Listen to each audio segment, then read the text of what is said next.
제가 니체의 철학을 10년 넘게 연구하면서 깨달은 것이 있습니다. 우리는 늘 어떻게 성장할까 고민하지만 정작 중요한 건 누구와 함께하지 말아야 하는지를 아는 것이었습니다.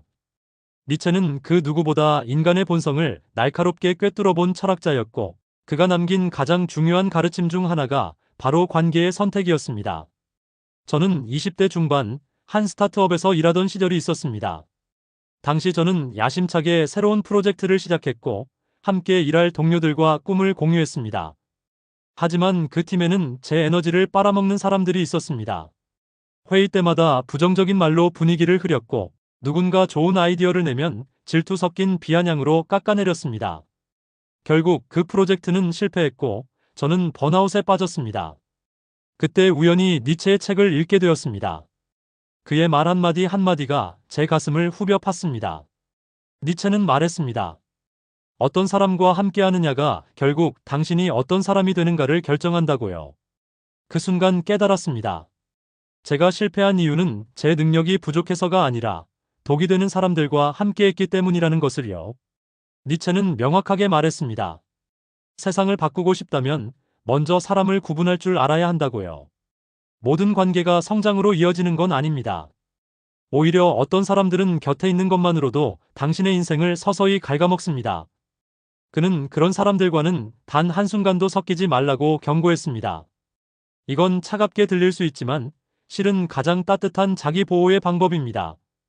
오늘 제가 여러분과 나누고 싶은 이야기는 니체가 말한 절대 가까이에서는 안 될 4가지 유형의 사람들입니다.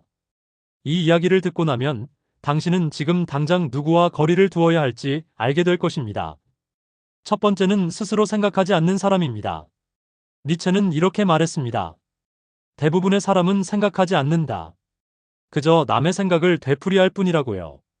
저는 이 말의 의미를 직장 생활을 하면서 뼈저리게 느꼈습니다. 어떤 동료는 항상 다른 사람의 의견에 따라 움직였습니다. 상사가 이렇게 말하면 무조건 그게 맞다고 했고, SNS에서 유행하는 생각을 자기 생각인 양 포장했습니다. 문제는 이런 사람과 함께 일하면 절대 앞으로 나아갈 수 없다는 겁니다. 왜냐하면 그들은 자기만의 판단 기준이 없기 때문입니다. 오늘은 이렇게 말하다가 내일은 정반대로 말합니다. 어제는 당신의 의견을 지지하다가 오늘은 누군가가 반대하면 그쪽으로 쉽게 기웁니다. 이런 사람에게 중요한 결정을 맡기면 어떻게 될까요? 결국 책임도 남에게 떠넘깁니다. 더 무서운 건 이런 사람과 오래 함께 있으면 나의 사고력마저 흐려진다는 겁니다. 제 친구 중 한 명은 대학원에서 연구를 하다가 이런 동료 때문에 힘들어했습니다. 그 동료는 늘 주변 사람들의 의견만 따라했고 자기 연구 주제조차 교수의 말에만 의존했습니다. 결국 연구는 방향을 잃었고 제 친구까지 혼란에 빠졌습니다. 니체는 독립적 사고의 중요성을 누구보다 강조했습니다. 그는 스스로 생각하지 못하는 사람은 결국 노예로 살아간다고 했습니다. 자유로운 인간이 되려면 자기만의 가치관을 세워야 합니다. 하지만 생각 없이 사는 사람 곁에 있으면 당신도 모르게 그들의 방식에 물들게 됩니다. 실제로 심리학 연구에서도 이런 현상이 증명되었습니다. 주변 사람들의 사고방식은 우리에게 전염됩니다. 비판적 사고를 하지 않는 사람들과 함께 있으면 우리도 점점 수동적으로 변합니다. 반대로 독립적이고 창의적인 사람들과 함께 있으면 우리의 사고력도 날카로워집니다. 그렇다면 어떻게 이런 사람을 구분할 수 있을까요? 간단합니다. 대화를 나눠보세요. 그들은 자기 의견이 없습니다. 항상 누군가의 말을 인용하거나 대세를 따릅니다. 새로운 질문을 던지면 당황하고 깊이 있는 토론을 피합니다. 이런 신호가 보이면 조심하세요. 그들과 함께 있으면 당신의 성장은 멈춥니다. 두 번째는 늘 불평과 비난으로 사는 사람입니다. 이런 사람은 어디에나 있습니다. 직장에서, 가족 모임에서, 친구들 사이에서도 늘 불평하는 사람이 있죠. 회사가 문제라고, 사회가 불공평하다고, 정부가 잘못했다고 끝없이 비난합니다. 니체는 이런 사람들을 향해 날카롭게 말했습니다. 불평은 약자의 무기라고요. 저는 이전 직장에서 이런 동료와 매일 점심을 먹었습니다. 처음에는 그의 말에 공감했습니다. 맞아, 회사가 이상해, 상사가 불공평해. 그런데 시간이 지나면서 이상한 일이 벌어졌습니다. 점심을 먹고 돌아오면 제 기분까지 우울해졌습니다. 그의 부정적인 에너지가 저에게 전염된 겁니다. 니체는 명확히 말했습니다. 현실을 바꾸는 힘은 비난이 아니라 창조에서 나온다고요. 불평만 하는 사람은 절대 행동하지 않습니다. 그들은 문제를 지적하는 데는 천재지만 해결책을 만들어내지 못합니다. 왜냐하면 그들에게는 창조의 힘이 없기 때문입니다. 한 연구에 따르면 부정적인 감정은 주변 사람들에게 빠르게 퍼진다고 합니다. 불평하는 사람 곁에 30분만 있어도 우리의 스트레스 호르몬인 코르티솔 수치가 올라갑니다. 매일 이런 사람과 함께 있다면 어떻게 될까요? 당신의 정신 건강이 망가집니다. 제가 아는 한 사업가는 이렇게 말했습니다. 사업 초기에 가장 먼저 한 일이 불평꾼들과 거리를 둔 것이라고요. 그는 사업이 어려울 때마다 격려하는 사람, 해결책을 함께 고민하는 사람만 곁에 두었습니다. 결과는 어땠을까요? 그의 사업은 성공했고 지금은 업계에서 존경받는 리더가 되었습니다. 불평하는 사람의 가장 큰 문제는 당신의 에너지를 빼앗는다는 겁니다. 니체는 말했습니다. 에너지는 한정되어 있다고요. 우리가 가진 힘을 어디에 쓸지 선택해야 합니다. 불평꾼의 이야기를 듣느라 에너지를 쓰면 정작 중요한 일에 쓸 힘이 남지 않습니다. 그렇다면 이런 사람과 어떻게 거리를 둘까요? 먼저 그들의 불평에 동조하지 마세요. 맞아, 그래 라고 말하는 순간 당신도 그들과 같아집니다. 대신 이렇게 말해보세요. 그럼 어떻게 하면 좋을까요? 해결책이 있을까요? 이 질문 하나로 불평꾼은 말문이 막힙니다. 그들은 해결책에는 관심이 없으니까요. 세 번째는 남이 잘 되는 걸 견디지 못하는 사람입니다. 니체는 질투를 인간의 가장 추한 본능이라고 불렀습니다. 저는 이 말에 완전히 동의합니다. 질투하는 사람만큼 당신의 성장을 방해하는 사람은 없습니다. 그들은 당신이 성공하는 걸 보면서 기뻐하는 척하지만 속으로는 당신을 끌어내리려 합니다. 저는 이런 경험이 있습니다. 제가 첫 책을 출판했을 때 한 친구가 축하한다고 했습니다. 하지만 그의 표정에서 진심을 느낄 수 없었습니다. 시간이 지나면서 그는 제 책에 대해 은근히 비난하기 시작했습니다. 내용이 별로라고, 편집이 엉성하다고, 표지 디자인이 마음에 안 든다고요. 처음엔 조언이라고 생각했지만 곧 깨달았습니다. 이건 질투였습니다. 니체는 이렇게 말했습니다. 남의 성공을 시기하는 사람은 결코 자신의 인생에 집중하지 못한다고요. 왜냐하면 그들의 눈은 항상 타인을 향하고 있기 때문입니다. 자기 일을 열심히 하기보다는 남이 무엇을 하는지 감시하고 남이 얼마나 성공했는지 비교하고 남의 실패를 기다립니다. 심리학에서는 이를 제로섬 사고라고 부릅니다. 남이 얻으면 내가 잃는다고 생각하는 겁니다. 하지만 현실은 그렇지 않습니다. 세상은 충분히 넓고 기회는 무한합니다. 한 사람의 성공이 다른 사람의 실패를 의미하지 않습니다. 하지만 질투하는 사람은 이 진리를 이해하지 못합니다. 제가 아는 한 기업가는 이런 이야기를 해줬습니다. 그는 사업 초기에 같은 업계 사람들과 어울렸는데 그들 중 몇몇은 그가 성공할 때마다 시기했다고 합니다.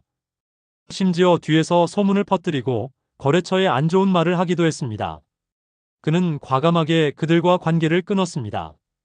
그리고 진심으로 응원하는 사람들과만 교류했습니다. 결과는 놀라웠습니다. 그의 사업은 더 빠르게 성장했고 정신 건강도 좋아졌습니다. 니체는 말했습니다. 타인의 빛을 부정하는 순간 자신도 어둠 속으로 들어간다고요. 이 말은 정말 깊은 의미를 담고 있습니다. 질투는 남을 해치는 게 아니라 결국 자신을 파괴합니다. 질투에 빠진 사람은 행복할 수 없습니다. 항상 비교하고 항상 부족함을 느끼고 항상 분노합니다. 그렇다면 이런 사람을 어떻게 알아볼까요? 당신이 좋은 소식을 전할 때 그들의 반응을 보세요. 진심으로 기뻐하나요? 아니면 어색하게 웃으며 주제를 바꾸나요? 당신의 성공을 듣고 곧바로 자기 이야기로 돌리나요? 이런 신호들이 보이면 조심하세요. 그들은 당신의 성장을 축하하지 않습니다. 네 번째는 자기 연민에 빠져 사는 사람입니다. 니체는 날카롭게 말했습니다. 자신을 동정하는 자는 스스로를 파괴한다고요. 이 말만큼 진실한 말이 또 있을까요? 우리 주변에는 늘 자기 연민에 빠진 사람들이 있습니다. 자신이 얼마나 불쌍한지, 세상이 얼마나 불공평한지 끊임없이 이야기합니다. 저는 대학 시절 이런 친구가 있었습니다. 그는 매번 만날 때마다 자기가 얼마나 힘든지 이야기했습니다. 가정 형편이 어렵다고, 교수가 자기만 미워한다고, 친구들이 자기를 이해하지 못한다고요. 처음에는 위로했습니다. 힘내, 괜찮아질 거야. 하지만 시간이 지나도 그는 변하지 않았습니다. 오히려 더 깊은 연민에 빠졌습니다. 니체가 말한 것처럼 자기 연민은 위로가 아니라 자기 파멸의 시작입니다. 왜냐하면 자기 연민에 빠진 사람은 절대 변화하지 않기 때문입니다. 그들은 불행을 핑계 삼아 노력을 멈춥니다. 상황을 바꾸려 하지 않고 그저 자신이 피해자라고 믿습니다. 문제는 이런 사람 곁에 있으면 당신도 피해자 의식에 물든다는 겁니다. 그들의 이야기를 듣다 보면 세상이 정말 불공평하다고 느껴집니다. 노력해봤자 소용없다는 생각이 듭니다. 희망이 사라지고 무기력해집니다. 제가 아는 한 심리 상담사는 이렇게 말했습니다. 자기 연민에 빠진 사람을 돕는 건 정말 어렵다고요. 왜냐하면 그들은 실은 도움을 원하지 않기 때문입니다. 그들이 원하는 건 동정입니다. 누군가 자신의 불행을 인정해주고 자신이 피해자라고 말해주길 바랍니다. 하지만 그건 진정한 해결책이 아닙니다. 니체는 강조했습니다. 강한 사람은 자기 연민을 거부한다고요. 아무리 어려운 상황에서도 자신을 불쌍히 여기지 않습니다. 대신 현실을 직시하고 할 수 있는 일을 합니다. 작은 걸음이라도 앞으로 나아갑니다. 이것이 진정한 강함입니다. 실제로 성공한 사람들의 공통점이 있습니다. 그들은 자기 연민에 빠지지 않았습니다. 실패해도 좌절해도 다시 일어섰습니다.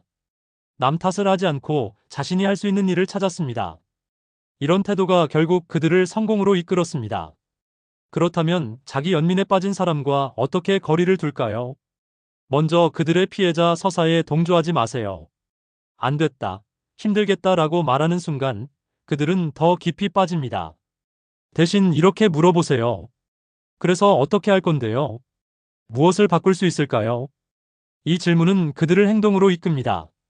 만약 그들이 아무것도 하려 하지 않는다면 그건 당신이 거리를 둬야 할 신호입니다.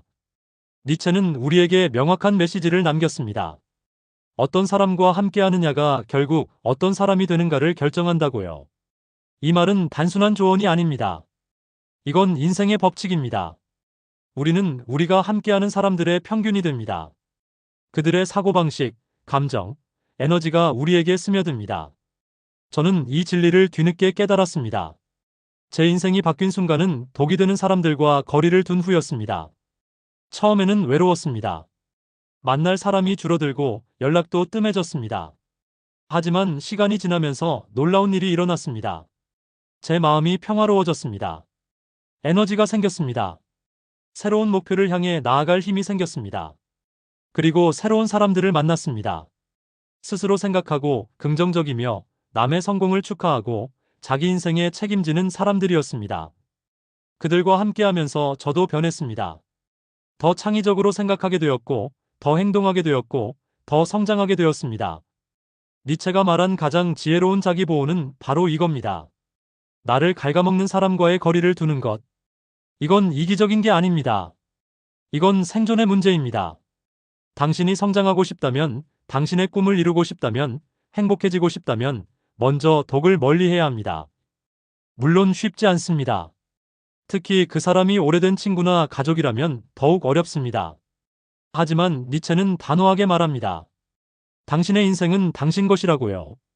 다른 사람의 기대나 사회의 압력 때문에 독이 되는 관계를 유지할 필요는 없습니다. 저는 이제 관계를 선택하는 명확한 기준이 생겼습니다. 이 사람과 함께 있을 때 나는 더 나은 사람이 되는가? 이 사람은 나의 성장을 응원하는가? 이 사람은 긍정적인 에너지를 주는가? 이 질문에 아니오라는 답이 나오면 저는 거리를 둡니다. 때로는 완전히 관계를 끊기도 합니다. 어떤 사람들은 이기적이라고 말할지 모릅니다. 하지만 니체라면 이렇게 답했을 겁니다. 자기 자신에게 책임지는 것이 가장 윤리적인 행동이라고요. 당신이 무너지면 누구도 도울 수 없습니다. 당신이 강해야 다른 사람도 도울 수 있습니다. 마지막으로 이것만 기억하세요. 인생은 짧습니다. 우리에게 주어진 시간과 에너지는 한정되어 있습니다.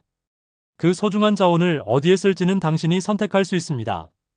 당신을 끌어내리는 사람에게 쓸 수도 있고, 당신을 높여주는 사람에게 쓸 수도 있습니다. 니체는 우리에게 용기를 줍니다. 혼자가 되는 것을 두려워하지 말라고요. 때로는 혼자가 되어야 진정한 자신을 만날 수 있습니다. 독이 되는 관계에서 벗어나야 건강한 관계를 만들 공간이 생깁니다. 오래된 것을 버려야 새로운 것이 들어올 수 있습니다. 저는 이제 확신합니다. 제 인생에서 가장 잘한 결정 중 하나가 독이 되는 사람들과 거리를 둔 것이라고요. 그 결정 덕분에 저는 지금 제가 사랑하는 일을 하고 존경하는 사람들과 함께하며 매일 성장하고 있습니다. 당신도 할 수 있습니다. 오늘부터 시작하세요. 당신의 주변을 둘러보세요. 누가 당신의 에너지를 빼앗고 있나요? 누가 당신의 성장을 방해하나요? 누가 당신을 끌어내리나요? 그들을 확인했다면 용기를 내세요. 거리를 두세요. 처음에는 어색하고 불편할 겁니다. 하지만 시간이 지나면 깨닫게 될 겁니다. 이것이 당신이 당신 자신에게 줄 수 있는 가장 큰 선물이라는 것을요. 이것이 니체가 말한 진정으로 자유로운 인간이 되는 첫걸음입니다. 세상은 넓고 좋은 사람들은 많습니다. 당신의 성장을 진심으로 응원하는 사람, 긍정적인 에너지를 나누는 사람, 함께 꿈을 키워가는 사람들이 분명 있습니다. 하지만 그들을 만나려면 먼저 독이 되는 사람들을 떠나보내야 합니다. 니체의 가르침은 오늘날에도 여전히 유효합니다. 아니, 오히려 지금 더 필요합니다. 현대 사회는 우리에게 끊임없이 관계를 강요합니다. SNS로 연결되어 있고 모임에 나가야 하고 연락을 유지해야 한다고 말합니다. 하지만 니체는 반대로 말합니다. 질보다 양이 중요하다고 모든 관계를 유지할 필요는 없다고요. 저는 이제 제 인생의 주인이 되었습니다. 누구와 함께할지, 어떤 관계를 유지할지 제가 선택합니다. 그 선택의 결과는 놀라웠습니다. 제 인생은 더 풍요로워졌고, 더 의미 있어졌고, 더 행복해졌습니다. 당신의 인생도 변할 수 있습니다. 오늘 제가 나눈 니체의 가르침을 마음에 새기고 용기를 내어 첫걸음을 떼어보세요. 그 작은 용기가 당신의 인생을 완전히 바꿀 것입니다.